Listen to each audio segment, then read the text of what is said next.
ماه نور و رحمت و غفران کجا هستی؟ بیا ماه شوق. به نام خداوند بخشنده و مهربان. از عبدالله ابن عمرو خداوند از آنها راضی باد روایت است که پیامبر صلی الله علیه و سلم فرمودند: روزه و قرآن روز قیامت برای بنده شفاعت کننده هستند. روزه می گوید: ای پروردگار، من روزانه او را از طعام و شهوت منع نمودم، پس مرا برایش شفاعت کننده گردان. قرآن نیز می گوید: ای پروردگار، من او را از خواب شب منع نمودم، پس مرا برای او شفاعت کننده بگردان. همین گونه روزه و قرآن برایش شفاعت می کنند. روایت احمد، طبرانی، حاکم و بیهقی.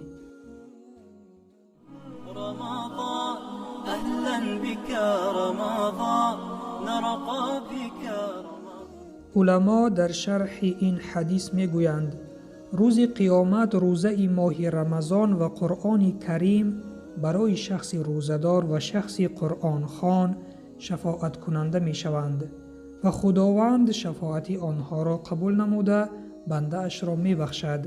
این حدیث نبوی دلالت به فضیلت روزه ماه رمضان و تلاوت قرآن کریم می نماید.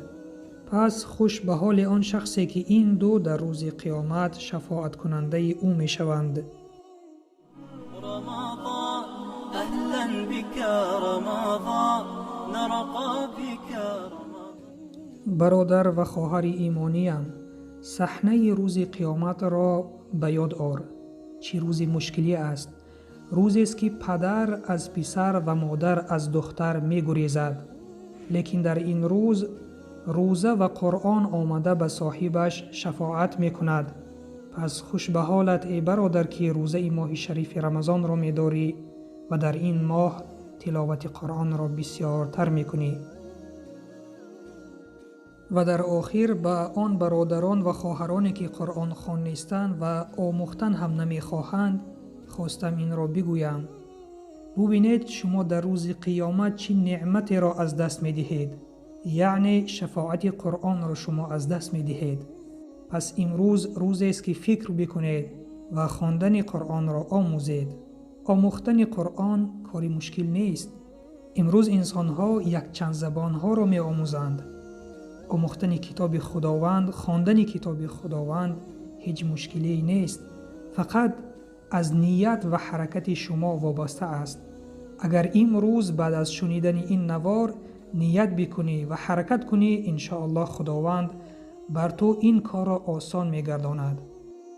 پس با داشتن روزه رمضان و خواندن قرآن کریم شفاعت کننده برای خود در روز قیامت را آماده کنیم. و سلام بر آن شخصانی که راه هدایت را پیشه گرفتند.